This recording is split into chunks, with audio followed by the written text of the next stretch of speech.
రిజర్వేషన్లపై BJP ప్రభుత్వం వ్యవహరిస్తున్న తీరుపై మండిపడ్డారు రాజ్యసభ సభ్యుడు ఆర్ కృష్ణయ్య. రిజర్వేషన్ల వివాదం ఆగాలంటే ప్రధాని మోదీ స్పష్టమైన ప్రకటన చేయాలని డిమాండ్ చేశారు. రిజర్వేషన్లు ఎత్తివేస్తే దేశాన్ని స్తంభిస్తామని చెప్పారు. ఈ నెల 7న బీసీల రౌండ్ టేబుల్ సమావేశం నిర్వహించి బీసీల అభివృద్ధి హక్కుల సాధనకే ఉద్యమ కార్యాచరణ ప్రకటిస్తామని ఆర్ కృష్ణయ్య స్పష్టం చేశారు. బీజేపీ పార్టీ రిజర్వేషన్లను రద్దు చేసేదానికి చర్చ ప్రజల్లోకి వెళ్ళింది.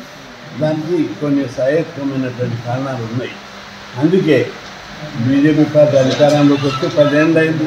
ఒక చిన్న పద్ధతి బీసీ అనే పదం వాడలేదు, ఏ ఎన్నికల మేనిఫెస్టో వాడలేదు, ఏ స్టేజాల ఓట్ల కోసం బీసీ అంటున్నారు. కానీ బీసీల అభివృద్ధి దేశంలో 75 కోట్ల మంది బీసీలు ఉన్నారు.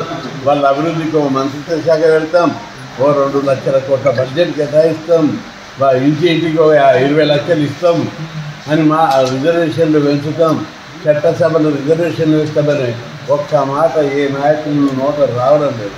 బీజేపీ అధికారంలోకి వస్తే రాజ్యాంగాన్ని రద్దు చేసి రిజర్వేషన్ కూడా రద్దు చేస్తుందని Congress party, RJD party, Janata Dal, Samajwadi party, BSP party, దేశంలోని అన్ని పార్టీలు ముఖ్య తంత్రంగా ఈరోజు ఆరోపిస్తున్నాయి.